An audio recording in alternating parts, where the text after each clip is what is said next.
Hello and welcome to Breaking Geek Radio, the podcast, the premier flagship and international podcast of LRM Online. I'm your host, Brandon Jones, and on this special episode, I get an opportunity to sit down with Brandon Collins from the Medium Popcorn podcast, and we talk about his experience at the Toronto International Film Festival. I've done this film festival before, but it's been virtual the last 2 years. For me, he had an opportunity to go, so I get his thoughts on films like Lakewood, Dune, and a slew of other things that he saw there, and got to have an experience that I can only hope to dream to have one day soon when we leave this pandemic. But for now, sit back, relax, and get ready to have a good time listening to this podcast where we laugh it up talking about these films. I'll be back with you after the break. Record to the cloud. Let's hear it. Go. Oh, I just really hated Lakewood. It's Naomi Watts. She's on this weird tear where she's just like a bad mom in a lot of movies. She makes terrible decisions, but she uses her white privilege to get what she's trying to get for her kids. Name another movie.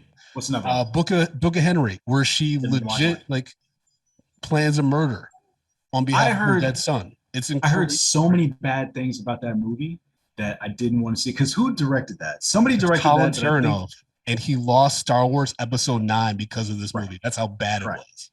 Right. And so I was like, I guess I need to see that. That's exactly what happened. Oh man, it was. But what made you watch the movie? Well, I am a fan of Naomi Watts. Like, she's a solid actress most times, but she really is getting into this weird thing where she's playing pretty bad moms. I don't know if that's like her lane or that's just like what her agent's putting her in for. But this movie, she might not even realize it. Yeah, this movie, I get what it was trying to do, but there were so many things where I'm like, only a white woman be able to do this. So what was it about what she did that made you think that she was a bad mother? Because I had the one that I told you about when we were texting. Yeah, I think it's just the way that she was like kind of talking to her son, and the way she talked to other people too. There's just something that was just so off-putting about the way that she portrayed a character, and I think it was very telling that, right? And like, I get like some of her friends had kids at that school, so they were going there themselves, but I think it was very telling that no one really picked her up.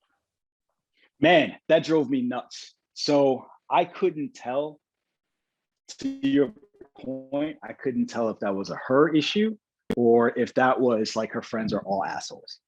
You know, I struggle with that. So, yeah, that was a lot. But it's also like, who told her to jog like 7 miles away from her home? Like, I do that. I do. Well, so like, but the thing is, it's a 2-parent household, right? So if my kids were that old, I probably still would, even if it was a 1-parent household, because he could drive to school on his own. So from that perspective, that makes sense. But I would run that far to answer. Stand corrected. But here's the one thing, and I said this to you in text. I think the thing that really bothered me that she did was she wakes up and she immediately tells somebody, hey, I'm taking a personal day. And then when the son is having trouble getting up, she's just like, no, you gotta get up. Mm-hmm. And it's just like, no, the same reason that you're taking a day off, he probably also needs a day off. So. Yeah. And that's probably what the guilt is supposed to be, right? With her trying to get to the school when she finds out he did go to school. Also, that dude at the auto mechanic place, he wouldn't have been able to see that car. Let's be clear. Like, my college got on lockdown when we had an active gunman on campus. Yeah.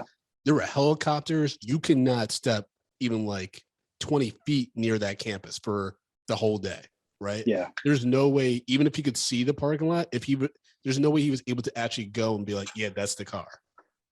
There's no way.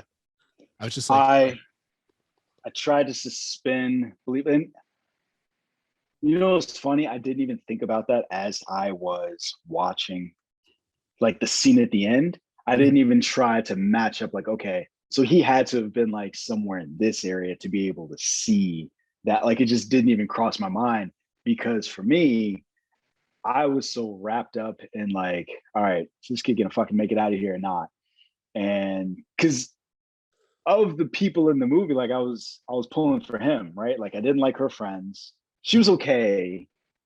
And then he was like, all right, please don't let whatever bullshit was going on with them impact him and let him make it home. And then he did. I was watching with my wife, and you should have seen, she was like, oh, like waving her face, and just like she was just so into it and like not breathing until we could see him.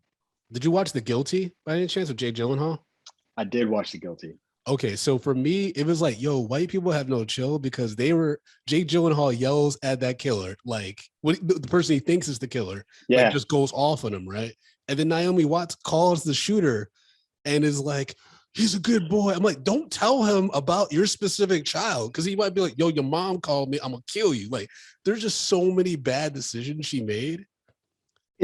So I couldn't tell that that's not what happened. There was a moment where like he's under the table with the phone and he's saying something to her, and I could swear I heard the killers or the gunman saying something like, who are you, or something like that.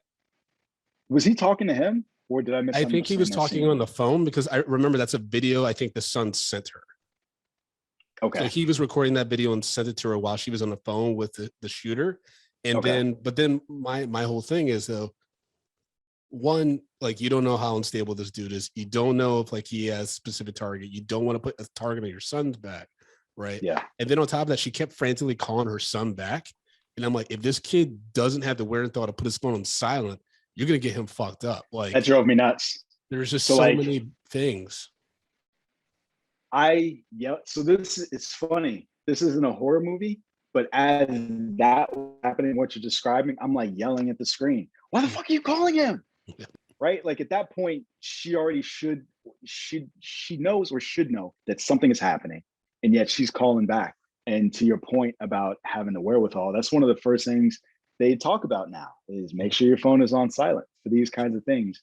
And for me, I walked away from that movie angry, not necessarily at her. Like, you're right about the things that were problematic with her, but I walked away so angry at American society that they just pale. Yeah, like I was just like, fuck all of you. Because this is a thing that is unique to our country. Yep. And if it happens somewhere else, they do something about it. And it's just like, I can't with you people. I think it was at South by Southwest. There was a movie about school shooting with like Julie Bowen. And it's about like her daughter like is at the school where like there's at the shooting. You see the kids in the school and them dealing with the trauma of that. And that movie was also like, I think it's just me, like the same feeling you have, Brandon, which is American society is so fucked up. Like, that this keeps happening and we keep making these movies. And so for me, I'm never 100% in, because I'm like, this has been a problem since I was in middle school. Like, what is going on? Right. And it's, it's definitely an issue. I think The Guilty, in regards to these like kind of claustrophobic, almost horror-esque films, I think that Guilty did a really good job, because that twist I did not see coming. I was like, oh, that's like one of the few plot twists where I'm like, oh shit, okay. Yeah. I liked it. I was struggling with it mostly because I didn't like him, but to the point where the movie was talking about policing and mental health awareness and just not making assumptions about people, all of those things and all those aspects like kind of helped me through it. He was really good in the role, because generally I like him as like, I don't know him as a person, but he seems all right. And so watching this, I'm like, fuck this dude. And like, to your point about that plot twist and just the gut punch that he felt, and he was really good at conveying that. I really like that. I really like that. I think Jake Gyllenhaal is finding a good groove of playing these really complicated, almost villainous characters, like between Mysterio, Prisoners, and this. I'm like, I kind of like dark Jake Gyllenhaal. It's almost reminds me of Donnie Darko, but he's older now, so he can play like more mature characters that have a lot of layers, because he's really good at that. Like, and so I actually think it was a really good showcase. I don't think anyone's going to really watch it, to be completely honest, but I was impressed. I was impressed with the voice acting. They got a great cast for the voices, and I think that's what sells it too. Yeah, I didn't. One of the things I do think is interesting about that movie is, so this and Lakewood, because they are so isolated, very small cast and things like that. I'm curious how many people go to the movies to see that kind of movie. It's very austere, right? Okay. Like, it's almost like Castaway. You go see a movie, just like, for the majority of the movie, like, this is it. That is true. This is like there's like a new thing with like, hey, we're just going to focus on this one actor. Like, it's just going to be them in the situation. Like, I think Will Smith and Matt Damon kind of started that off, and now everyone's doing their own version. Yeah. But to your point about the guilty, like, it is good and it's complicated. I kind of want to see it again, just to see what, if anything, gets said sets up that twist better. Because you're right, it comes almost out of nowhere. I mean, not out of nowhere. It's well done, almost to the point where it comes out of nowhere. So I'm very curious, if I saw it again, would you hear a thing and be like, oh, okay, that right there, that's what I missed the first time. Yeah, So, I mean, I just think Jake Gyllenhaal sold like his need for redemption so much with that character that he was willing to believe whatever he was told and then try to save this person. I thought he did a great job, because you understood, like you talked about the gut punch. I mean, that's a phenomenal scene. That, I don't know what the rest of the acting pool looks like, but that could potentially get him a nomination. Like, that was a great scene. Yeah, it was, absolutely. So we're waiting on Carolyn. About now is where she would probably drop in, but she was saying that she was having technical issues, and that's why she's on another interview, and that started late. One of the things I'm trying to wait and hold off to ask you about Dune, but I think I just want to jump into it, because we talked about it. Yeah, Dune. Oh, okay. We talked about it on the other Breaking Geek Radio episode that we did today, and I'm really curious, because what we talked about was in relation to Nolan. So I don't know if you saw the news, the fact that Nolan's like, bye Warner Brothers, and he's now over to Universal. And so the big deal about that was, this is a guy that made billions of dollars for this studio. Now he's just like, all right, I'm out. And what was interesting was that Warner Brothers has promised Denis Villeneuve, like, regardless of how this movie does, they're going to make the next one. Okay. And yes. And so because of that, I'm really curious. I've seen very disparate reviews of this. I've seen a 10, multiple 10s. I've also seen somebody, like, their review was, Dune is a movie that you can see that will be in theaters shortly. This is my review of Dune. I was like, God damn. I've seen it called watered down Star Wars. And so I guess I kind of want to talk to you about that in relation to what Warner Brothers is doing and how you felt about the movie. Yep. So Denis Villeneuve, I know he recently came out talking shit about the Marvel movies, which I feel very conflicted about. He makes visually stunning movies, between Prisoners, Sicario, Arrival, and Blade Runner. Like, he makes phenomenal sci-fi movies, right?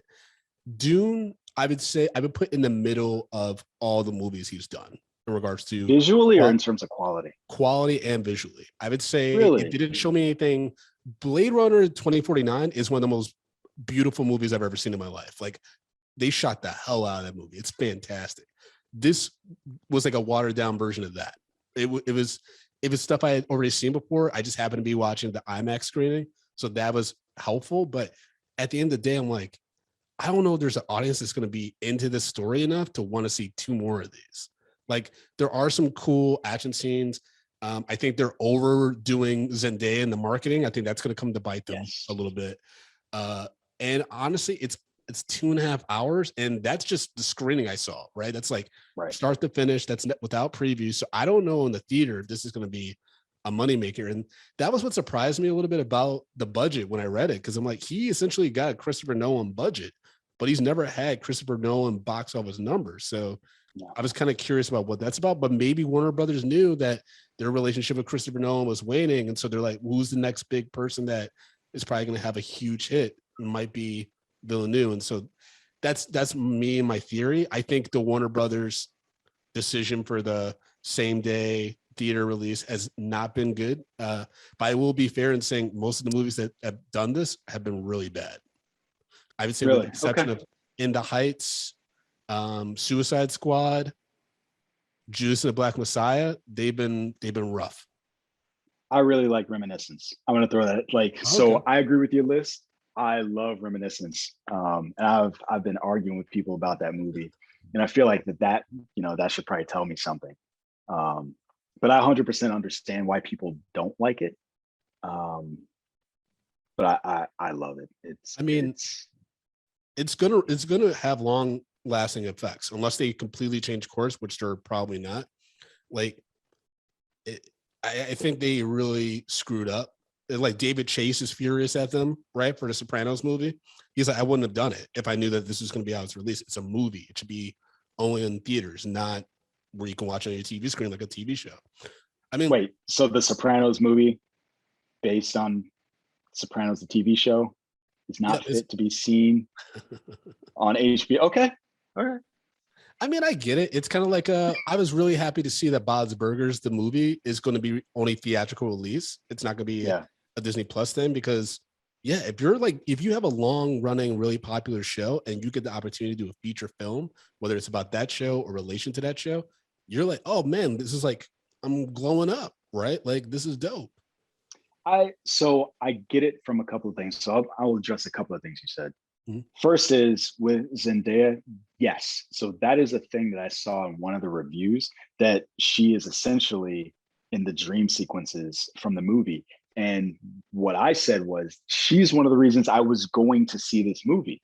Malcolm and Marie, Spider-Man, all the things that she has done over the last few years, Euphoria, I've been really into.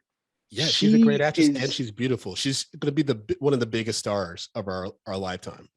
So young, right? Yep. All of the things that she's doing right now, and she is just at the beginning, relative beginning. And so for me to have read that, I was like, because it was in conjunction with the story about the fact that she's going to be more center in the next one. I was like, wait, what do you mean? And then I read on, and then it said what you were talking about. As far as the release schedule goes, I get it.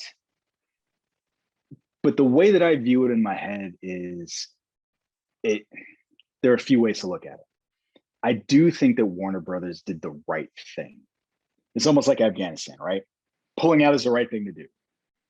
Releasing these movies in this way, right thing to do.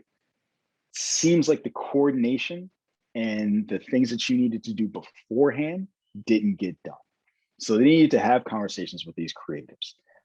They needed to be able to sell it to them. And because I distinctly remember when Universal, I think it was Universal, like way back at the beginning of the pandemic, and I think it was Trolls. They said like, hey, we're going to do a dual release and something like that. And the theater came out and was like, well, we're not going to screen Fast and Furious because you're doing X, Y, Z and blah, blah, blah.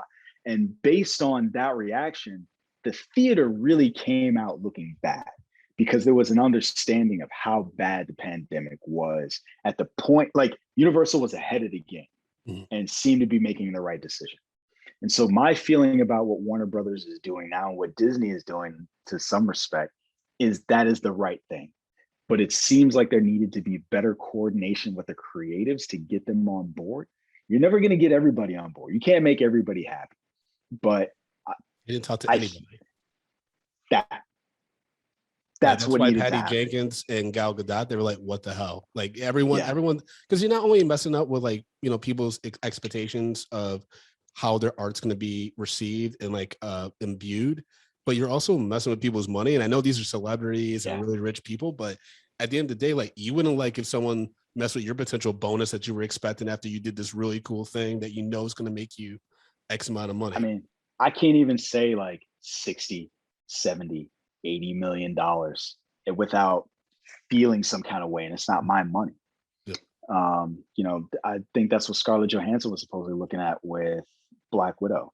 And I think with this theatrical release situation, it was a situation where, yeah, you can do this. I don't know if you should. It strikes me that Warner Brothers just got bad advice. Like, I would love to be a fly in the room to see how they got from A to B. Like, this is what's going to happen. And no one in the room said like, well, like maybe let's call Patty and let's call Chris and, you know, let's talk this out.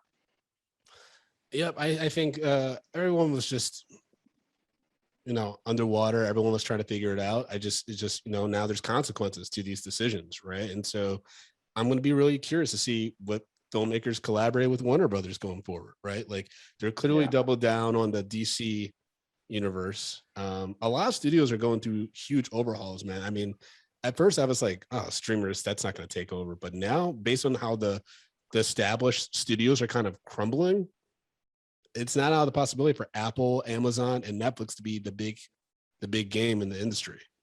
Yeah, especially when you look at, so like you mentioned Apple, the stuff that they put out has been really good to me. I've enjoyed the stuff that they're doing. And the crazy thing is this, they have enough cash on hand to buy some of these studios. Like if they just wanted to dive, so the same way that Amazon just bought MGM, they could do the same thing. So it would be an interesting way for them to snake in and make themselves a bigger player in this arena. I mean, there's always a possibility for Apple and Disney to get together in regards to film production and stuff. And then they have this mega app for streaming, and then they have just a monopoly on big date releases, right? Because that's the thing that's so crazy about that Spider-Man No Way Home trailer is that, yeah, Sony's having their own issues and stuff, but dude, think about how much, like we all saw Endgame, and that was the second highest grossing film of all time. Do you know how much money Spider-Man 3, even with a pandemic, is going to make just because if they do the multiverse thing that everyone thinks that they're going to do, it's going to be, I'm honestly, like, I'm still like trying to process how many people are going to go to the theater, even though it might still be in the height of Delta variant, to see that movie, because that's how much hype there is for this movie. Yeah, I mean, I remember, I'm actually kind of surprised that they did not show more than what they did, because I'm thinking back to the Civil War trailer, and I remember being kind of annoyed that they showed Spider-Man in the Civil War trailer, because we didn't know, like we knew, but people didn't know that he was coming.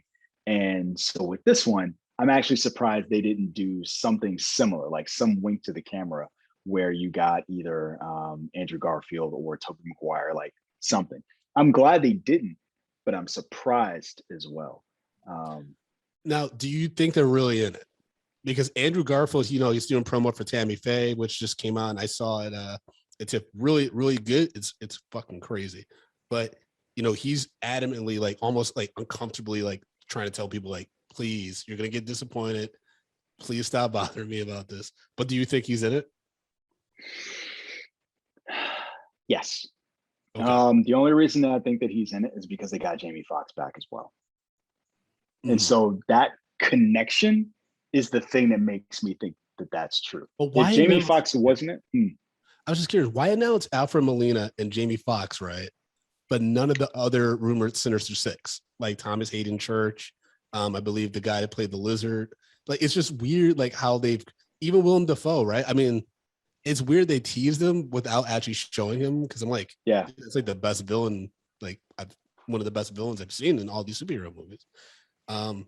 So I'm holding out hope that I'm gonna get the coolest Spider-Man movie ever, but I'm also like, because of the way Andrew's just like getting red in the face and being like, please, like, people are gonna be so disappointed. I'm like, oh no, like, was it a rumor that just got so out of control that he's like I'm really trying to be honest. But we haven't heard from Toby. I want to hear what Toby has to say. Because I don't think he's a good liar. Well, no, he's a good poker player. Never mind. I just talked myself out of that. Talk yourself out of it. Okay. Did you ever see Miles' Game, by the way? No idea. No, is it good? It's good. Michael Cera plays this really sadistic poker player that's based on a celebrity, and that celebrity is rumored to be Tobey Maguire. Shut up, really? Yeah, because Tobey Maguire is like apparently wild. Okay. Here, I'm gonna write it down right now.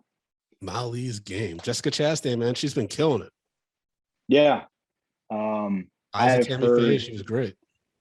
So was that is not digital, right? That was only in the theaters. I think the premiere was at TIFF, and I didn't know much about the phase, so the whole story was very fascinating to me. I think she does a great job in that really crazy role. Andrew Garfield, solid per usual, as the husband. Yeah. Also piece of shit, but I thought the movie, I was very surprised. It's one of those one of the few movies at TIFF that I was genuinely like, wow, that was really good. Really? Okay. Yep. So God, you got me sitting here making more and more lists. I did, so let's rewind a little bit. Talked a little bit about Dune. I want to get like your full on, how is the movie? We do scales of popcorn on my podcast. As of now, I have it at a medium, just because visually it was cool. Every actor did the thing, right? I think Timothée Chalamet, like a little bit too moody. He kind of had like poo face, which is something I refer to. Like it's like this kind of constipated, angsty look, but he has it through a 2.5 hour movie, and I'm just like, okay. Yeah. And like I said, Zendaya, Javier Bardem, like conservatively in the movie, screen time and dialogue, I would say 6 minutes. Really? I was very surprised. I'm like, oh, okay. So most of the people of color like are barely in the movie. Okay, got it. I think Stellan Skarsgård is creepy as hell. Momoa's cool. Momoa's he just gets to have fun. He gets to be just a badass that's like, but every role he's like Jason Momoa, right? Like, so it's just Jason Momoa in the sci-fi movie. Jason Momoa is Aquaman. Dave Bautista, I think they're building up to do more with him because he was just kind of screaming and running around, and that was it. Like he's barely in the movie too now. I think about it. Man, I gotta go back and see if I can find that comment because you mentioned Skarsgård. I remember him saying something like he regretted the fat suit or something like that. But that's the character, though. From my understanding with the description in the book and everything of this character, it's supposed to be this almost Jabba the Hutt meets Emperor Palpatine kind of thing. Yeah. Did you see the original movie? I didn't. No. Okay. Yeah, David Lynch and I have a weird relationship, man. Like I try his movies and then I'm just like, I'm good. I tried Twin Peaks. I was like, I'm good. Okay. So it sounds like the majority of what you saw in the theater. How much digital stuff did you watch?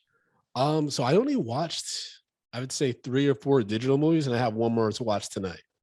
Everything else I saw in theaters. I had 12 press and industry passes, so I maxed that out. Okay. Actually, we got a bonus one because we met the director of this documentary called Hold Your Fire at a coffee shop, and he got us into the premiere screening. So we got that's awesome. Yeah. Okay. Okay, so tell me about your process. So you covered it last year, right? Yes, virtually. But it was all digital. Yep. So for this year, what was your plan walking into it for, like, I'm there live? Walk me through that. Yeah, man, this is what is most disappointing is I was looking to meet a lot of fellow film critics and get to watch movies all day, enjoy myself, and then just talk about movies all night. Like, yeah, for someone that's a huge movie fan, like there's no better thing. And I've been craving to be able to geek out about films the way you can with critics, right? Like you and I, we can talk about movies. Like we got E-Man, he's part of AFCA. I can talk to him about comic book stuff all the time. Like, so I was really excited about that. And then no one really went. At least within my circle, no one was really there, or everyone had like virtual interviews and all this stuff. And I was just trying to like let the city take me where it was going to take me and network. And it didn't really happen that way. Like after the movie, everyone files out. You're supposed to go to the exit unless you have another screening. But they kind of spaced out the screening, so you really didn't have another immediate movie to see. So they would kind of direct you out. It was very organized, but I was really upset that there's no concession stand. I couldn't eat nothing. There was one day I saw 4 movies, man, and 2 hours each, and I'm just sitting there dry, no soda, no popcorn. I can't do it. I was miserable. I can't do it. So before asking my next question, you mentioned E-Man. Have you been watching What If? Yep. Have you seen him talk about this last episode? I haven't seen that yet. I try not to watch too many of his because he and we have a lot of difference of opinion. So like I try not to watch too many of his recap just because I'm like, I don't like what you just said, or I don't like what that angle is. But I appreciate it because he's willing to just put it out there and stuff. But I haven't watched the latest one. Is it crazy? Okay. Does he say no more? Yeah. I enjoyed his comments on it, and I enjoyed the episode as well. So yeah, I'm hoping what happens in this last episode doesn't end up happening, but we'll see what happens. From what I read, it's in talking to E-Man, he did Medium Popcorn podcast where he talked about his campaign to keep the child alive. The thing is, I think Marvel put itself in a position where it can have its cake and eat it too, where they can technically kill off this multiverse T'Challa and then bring in another multiverse T'Challa to like take its place. Because I think I have this crazy theory that What If episode with Doctor Strange, it leads into Spider-Man.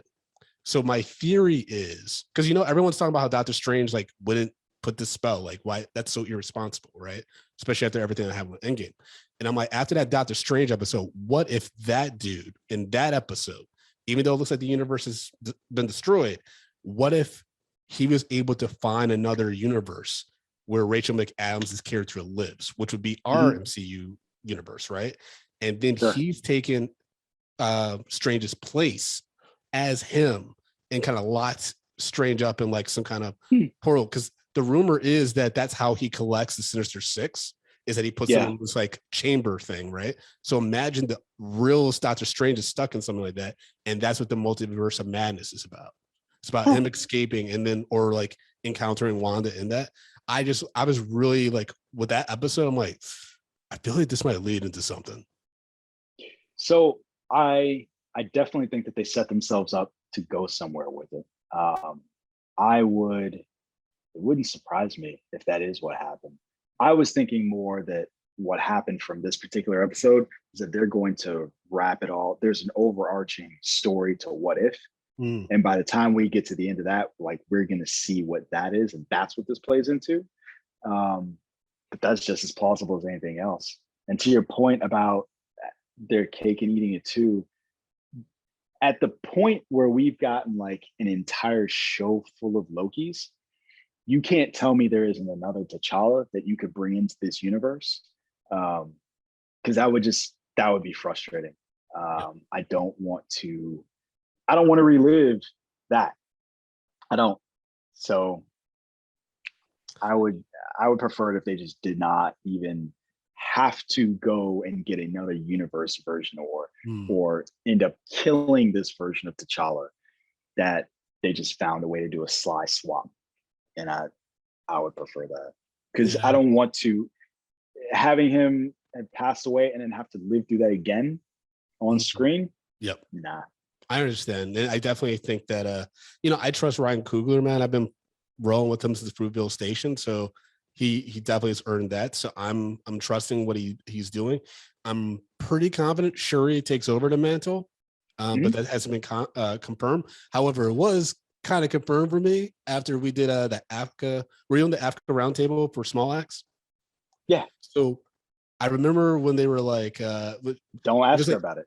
Yeah, they don't ask her about it. But then the day after that press roundtable that we had, she did an interview where she talked about the vaccine stuff, and that got shut down real quick. And I was like, yeah, because Marvel's protecting her because like you're about to be literally the new star of our franchise, and it Right. fits with what they're doing because after seeing what is it, Black Widow, after seeing Shang-Chi, Captain America now with Anthony Mackie, the next round of Avengers is going to be predominantly people of color and women. That is awesome. So why not put Shuri right directly into that as one of the smartest people? And they're going to have Ironheart too. I mean, we're about to see some Black girl magic on these Marvel screens. It's going to be crazy.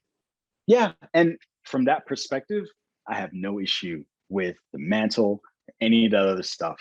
I think it's great, and canonically, that's what happens, right? At different points in the comic book, she's the person that takes the mantle. For me, it really is just that. I think that character of T'Challa should be allowed to live on. That's really it. That's the Kool-Aid that I drink. So, something else I was going to ask you, not Marvel related. That's what it was. So you're talking about these screenings. You're in the screenings. They get you to the exit. As you're going in, how did you feel about the COVID protocols? I think they made sense. Everyone wore a mask. They constantly reminded you to keep your mask on over your nose. So I think they handled that really well. I mean, you had to show proof of vaccine when you enter the theater. You had to show ID. So they were very, very diligent. It's just COVID's weird, man, because you could go to a restaurant down the street, right? They're doing all these precautions at TIFF, but you go to a restaurant around the corner, you wear a mask to get inside. You're inside, you take off the mask, but you're still surrounded by a bunch of people, right? And so it was like, I get what they were doing, but they can't control the other elements. And so there's always a risk. And now after receiving a few emails from them saying that people tested positive in some of my screenings, I'm kind of like, I don't know if it was the risk. You know, I went with my co-host who's literally at the hospital expecting the second son. Like we didn't get what we thought we were going to get out of it. And now it's not like I'm regretful because I can't go back in time, right? But had I taken a little bit more time to decide if in person makes sense, I might have reconsidered. Okay. That's actually going to be my next question. What do you wish you had done? Okay. Dude, we went to the press lounge, right? Like we're typically like when we've gone to Tribeca Film Festival, the press lounge is popping. Like people are there, people are mingling, talking. And so we're like, okay, this is international. Like this is TIFF. Like this is a big deal. It's gotta be pop. We went there and there's like 4 other people there and they all are spread out and they're like just heads down, either looking at papers or on the computer. No one was talking to anybody. And it was cold, man. I was just like, ooh, okay. I traveled from New York to this. Okay. Did you drive or did you fly? I flew because it's only an hour and a half flight. And so it was quick. And I got my tickets early too. So I got them really cheap. Okay. Was there anything that you wanted to see that you didn't get a chance to see?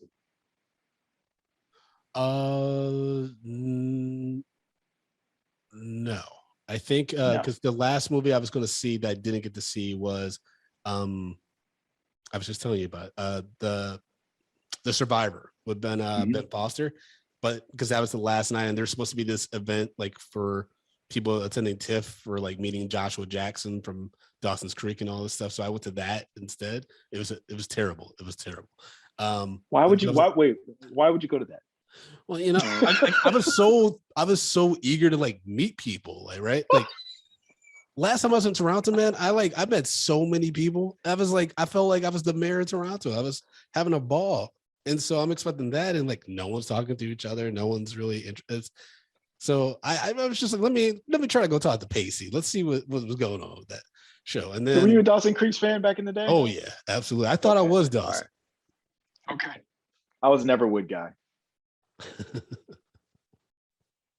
So yeah, okay. Sorry, go ahead. So you were telling the story. So you tried to go meet Pacey, and then So I ended up skipping the Survivor screening, but then I saw that it was online. So I'm like, oh, perfect. When I get back to the States, I'll be able to watch it. And that's what I did last night. Everything else I got to see. The process for picking your tickets at first was a little wonky. I thought I was going to miss out because it was like, first set up your schedule, then put your list together, then you're going to have an opportunity to then confirm your Ticketmaster there was a whole thing, but it was all spread out like within like a few weeks. So it wasn't like, hey, here's an email with all the steps and you do them now. It was like, here's the next step that's going to come in a week. Here's the next step that's going to come in a week. So it was a bit annoying, and I was worried I wasn't going to get some of the movies I wanted to do, but I was able to book everything. I was able to see Last Night in Soho, which I really wanted to see, Dear Evan Hansen, just so I could let people know whether or not it's worth it. I was really surprised by the Humans. I'm a big fan of Richard Jenkins and Stephen Yeun, so I was like, oh yeah, I'll definitely see this. And I was really surprised by that. I know some people in our circle of critics had some problems with the privilege in that movie, but I thought the familial themes were really, really good. So you really liked it? I really liked it. I think the actress that played the mother, I'm always blanking on her name, she definitely is going to get nominated. Like if she, the only reason she doesn't is if the studio doesn't do their job in campaigning. Like she had some phenomenally powerful scenes and great sense of humor. Like that's what also I related to, was that the families kind of ribbing each other and like just have these like sarcastic responses, like that are just quiet, not even with dialogue. And I'm like, this was written by someone who knows like what family is like. And I think that the film, it goes into this weird horror element, which I was surprised by. But I really enjoyed it. It's one of my favorite of the festival. Wow. Okay. Before I ask you my next question, I have a different question. What about the opposite way? So was there anything that surprised you, like you were really excited to see, that let you down? Oh yeah. I mean, Dear Evan Hansen, I had no idea that was going to be, it's I don't want to say it's as bad as Cats, but it's one of those musicals that's going to get made fun of so much, just because it's so bad, it's so exploitative. And Ben Platt, I feel bad, but he looked like he was clearly in his mid to late 20s. Like from scene one, they show his eyes. I'm like, he's got crow's feet. Like he's not 16 or 17, whatever this kid is. And so the whole musical, you're supposed to be watching him. And I'm like, yeah, he's going to be a social outcast because he looks like he's 35 years old. Like they're going to be like, who are you? And then, like some of the creative choices, because I saw the Broadway musical, some of the creative choices with the character, kind of felt borderline problematic. And then just it feels more like he's exploiting the trauma of this family versus like genuinely being caught off guard and wrapped up in this mistake, right? Amanda, I'm blanking on her last name, but from The Hate U Give, she's in the movie. She's the best thing about the movie. She's going to be a star too. She's going to be a big star. But yeah, that movie was really bad. My co-host was like, oh, I didn't think it was that bad. I'm like, man, I thought it was going to turn into a horror movie. I thought halfway through the movie, Evan Hansen was going to murder this kid's family. Like that's how crazy Ben Platt's, like, I was like looking around the theater. I'm like, everyone sees this is an insane performance, right? Like it's kind of like Simple Jack. It felt like that. It felt like a musical. No, Jack. That's the way that he was playing that role. Yeah, it felt crazy. Okay. It was so bonkers, man. As you're describing him with his crow's feet and his age, I'm thinking of that Steve Buscemi commercial, that meme when it comes to what's going on, fellow young people. Really underrated comedic actor, man. He's really funny. Steve Buscemi? Yeah. Oh yeah, he's absolutely hilarious. Yeah. So how did you go about deciding what you, so since there was such a drawn out process in terms of getting the tickets and confirming, and then like some like 3 steps to this process, how did you know that far in advance what you were going to watch? I read like the papers, so Hollywood Reporter, Deadline, so I keep on top of like films that are getting buzz, and so I use that, and then kind of just going through the descriptions and determining what would be at a top priority if I were to go, and like both in person and digital. And so that's kind of how I put my list together. And I think actually this is the list. There wasn't anything really else that I would have added to this list of the films I got to see and approved to see. Okay. Oh man. So that's really good. So if you're only going off of buzz and what you're seeing in those trades, do you ever how do you ever get a chance to see something that would be that's not like an underdog or something that wouldn't necessarily, you understand what I'm asking? I'm asking it poorly. I think so. I think you're asking me like, how do I get to see the movies that don't get that kind of press or Correct. Yeah. Yeah. So I mean, I read through the descriptions of all the films, even the ones I'm like, I'm definitely seeing that. So that's why I stumbled upon A Hero, right? I didn't even know that it got an awards at Cannes. It just sounded really interesting. And I know A Separation was a phenomenal movie from what I heard. And so I was like, oh, I would love to see this director's new project. Worst Person in the World. It just sounded interesting. And then I did read that one, the actress won an awards. I'm like, all right, I'll check that one out. Learn to Swim. The description hooked me. It's like two jazz musicians getting a tumultuous relationship. And I'm like, yes, please. Yep. Like, yes. And yeah. Just seeing Black musicians in their element playing jazz music, that was awesome. And so I've been telling a lot of people about that movie. The Dionne Warwick documentary, that's really, really solid. And I knew of Dionne Warwick, but I didn't know about her legacy. So when I saw that description, I'm like, oh yeah, I'll definitely watch this one, you know? Okay. What else is there? To Kill the Beast, which is a foreign film. Well, I mean, a few of the films I watch were foreign, but To Kill the Beast, it's a Brazilian movie. Man, that might be one of the worst films I've ever seen at a film festival. I'm not gonna say ever, but at a film festival. Like, Brandon, it was so bad. My co-host and I are in an elevator with a brother that just saw the movie with us, and he turns to us. It's like the only interaction we had with other critics. He turned to us and like, that movie is fucking terrible, right? It was like, yeah. It was really, because we were just stunned at what we watched. Yeah, what just confused. Like, how did this get into the festival? Mm-hmm. It was very confusing.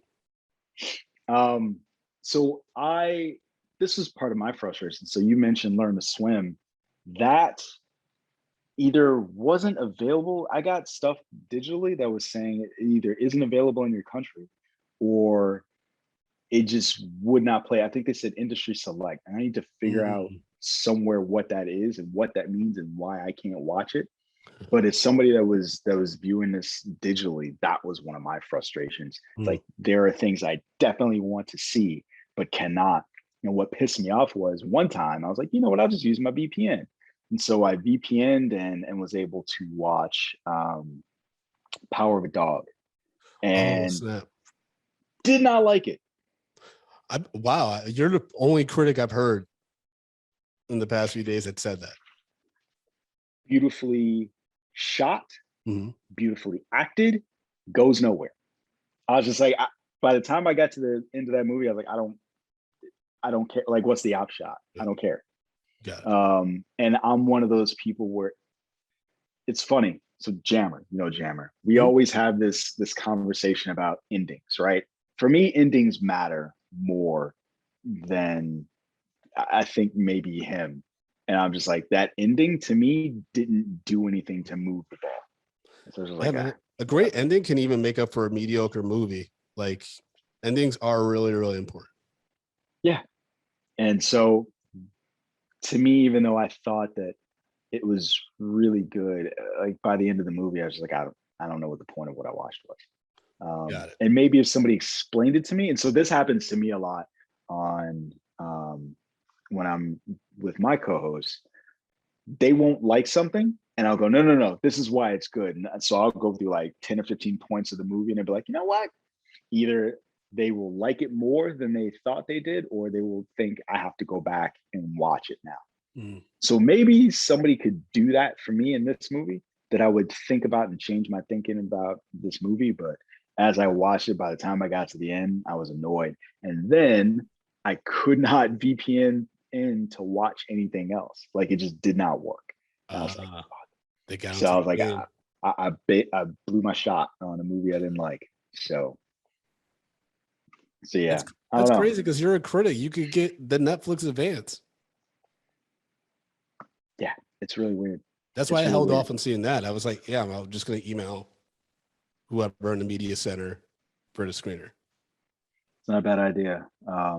Learn to Swim. When is that coming out? How is that coming out? I don't know. It's a very small, quiet film, so strictly art house. Probably not gonna get any kind of like awards recognition. It's like maybe at the Spirit Awards, but I don't know, man. That's tough because I don't know where the studios are at these days with like, what do we release in theaters and what just goes straight to one of our streamers. So I wouldn't be surprised if it ends up on a streamer, like maybe Amazon Prime or maybe Apple TV. Yeah, actually, that wouldn't be surprising because I think One Night in Miami went from the festival to Amazon. To Amazon. Between these last year was your first year, right? Is that accurate? Yep. All right. What did you think was a better year? I will say this year, just because I enjoy being back in the movie theater, right? And getting to see the films. Because I feel like that's one of the advantages of being a critic is you get to go to the theater, experience it as it's intended, and then give back word, right? Like I feel like that gets lost in the digital screeners. So that's why I would say it's better. Also, I think it was a little bit smoother, even though I had to go through multiple steps registering than last year. If memory serves, wasn't there like some issues with like the sites and stuff like that? I mean, that was all film festivals essentially, but I did not have that problem. As a matter of fact, I think it's weird you say that.